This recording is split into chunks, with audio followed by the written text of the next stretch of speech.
In a previous video, I shared a way to begin to sort out your system members into two basic categories.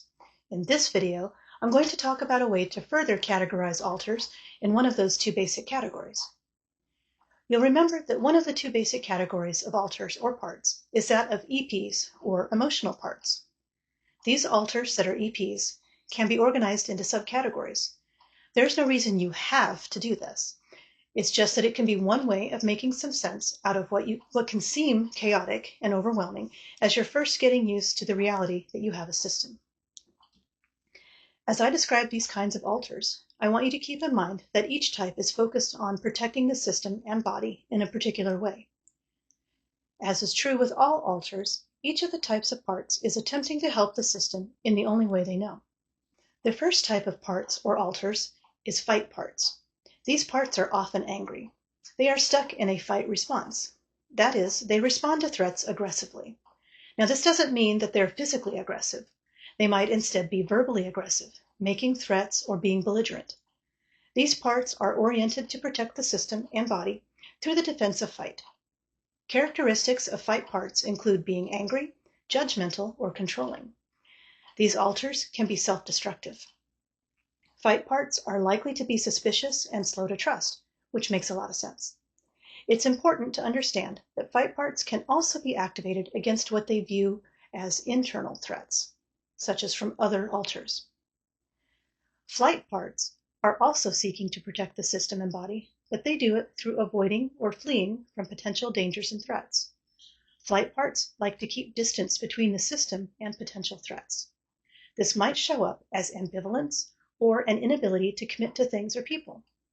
Flight parts may also create distance between the system and body and potential threats through disordered eating or addictive behaviors. Flight parts want to maintain an escape route.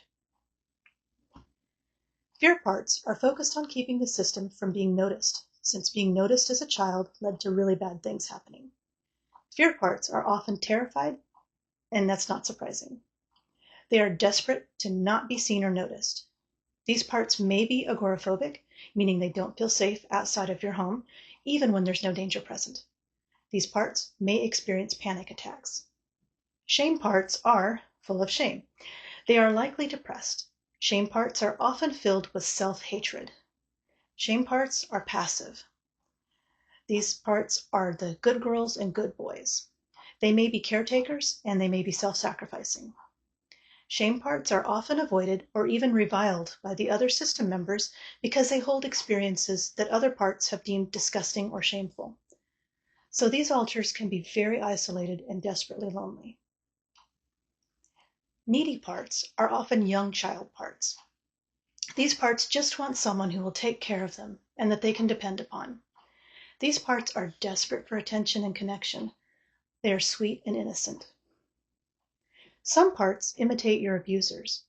These parts are called perpetrator imitating alters, which is a mouthful. These parts may resemble abusers from your past, and they may even believe they are the abusers, but they're not.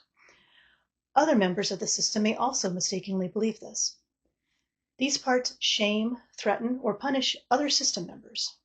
For more information about these parts, see my series on perpetrator imitating parts.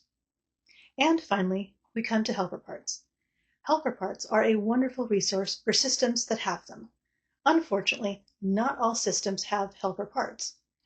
Helper parts are focused on taking care of other members of the system. In the same way perpetrator imitating parts may resemble an abuser, these helper parts might be based on someone who was kind in the child's life, whether that was a kind neighbor or teacher or a character from a movie. These helper alters may handle soothing, upset child parts. This is a broad overview of parts that I hope will help you begin to make sense of the behaviors and attitudes of some of your headmates as you're coming to understand your system. Was this helpful? Leave a comment below.